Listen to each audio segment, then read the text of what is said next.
Figlie che accarezzano le madri, mogli che stringono le mani dei mariti, alla casa di riposo di Castelfranco Veneto è di nuovo possibile, malgrado fuori il Covid sia tornato a diffondersi. Per consentire di nuovo il contatto tra ospiti e familiari è stato creato questo ambiente dove le emozioni, come dice il nome dato alla struttura, non hanno confini. Una breve presentazione alla presenza del sindaco Stefano Marcon e dei rappresentanti di Regione e azienda sanitaria.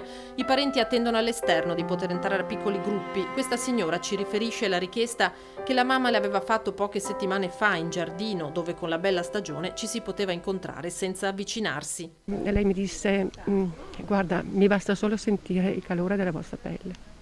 Sono emozionata.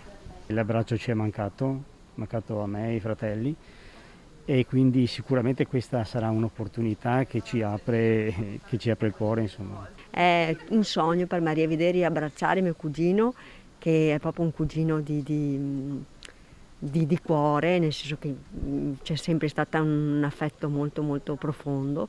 Il fatto del contatto fisico aiuta a sentirsi più amati, più vicini. Ed eccoli insieme ai loro cari.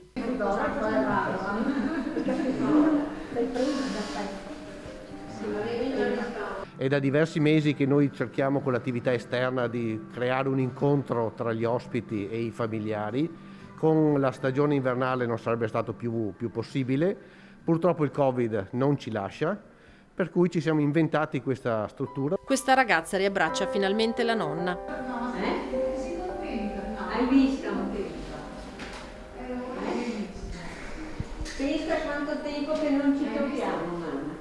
Si riesce a sentire il calore della persona, si riesce finalmente ad abbracciarsi. Ci siamo organizzati con delle ditte specializzate, abbiamo pensato a un prototipo che nel giro di 3 settimane è stato realizzato per consentire l'abbraccio non solo agli ospiti in carrozzina ma anche agli ospiti in piedi. Per i nostri ospiti non c'è nulla di più confortevole di un abbraccio. Il cubo multimediale al centro dell'ambiente proietta immagini rilassanti, ma non solo. I familiari inviano video che riportano gli anziani alle proprie cose, alla vita domestica, e poi la pet therapy che stimola positivamente gli ospiti.